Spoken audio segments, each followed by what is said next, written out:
Hello বন্ধুরা, আজকে একটা নতুন ভিডিও নিয়ে আমি হাজির হলাম। আজকের ভিডিওতে কন্টেন্ট একটু অন্যরকম। সাধারণত এরকম ভিডিও বানানো হয় না। আমি আমার চুলটাকে কিভাবে সুন্দর করে তুললাম তার একটা অভিজ্ঞতা তোমাদের সাথে শেয়ার করতে চলেছি। আমি বেশ কিছু মাস হলো চুলটাকে রং করিয়েছিলাম ইচ্ছের জন্য, ভালো লাগতো বেশ সবাইকে দেখে। তারপরে যা দেখতে পেলাম, চুলটার অবস্থা একেবারে ড্রাই এবং ভীষণই ফ্রিজি। আমি এই পার্লারটায় প্রায়শই আসি, এরা আমাকে বোটক্স করতে সাজেস্ট করলো, আর সত্যি তাই। বোটক্স করার পর চুলটা এখন আমার বেশ সফট অ্যান্ড সিল্কি হয়েছে। আমি 7 ঘন্টা বসে এই বোটক্স করিয়েছি। আমার তো আর ইচ্ছে নেই জীবনে নেক্সট টাইম বোটক্স করানোর কিংবা কালার করানোর। সত্যি কথা বলতে প্রচণ্ড ধৈর্যের প্রয়োজন।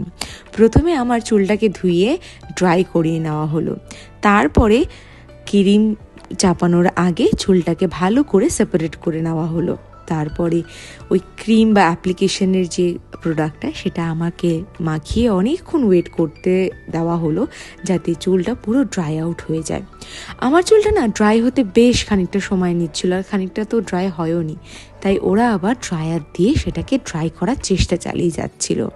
যখন আলটিমেটলি চুলটা পুরো ড্রাই হয়ে গিয়েছিল, তখন কিন্তু ওরা আমাকে একদম আয়রনিং করে স্ট্রেট করে দিয়েছিল। তারপরে চুলটাকে ওয়াশ করানোর পর অসাধারণ একটা লুক এসছে। চুলটা বেশ সুন্দর, সিল্কি অ্যান্ড সফটও হয়েছে। আমার তো বেশ ভালো লেগেছে, আর দারুণ অভিজ্ঞতা ছিল।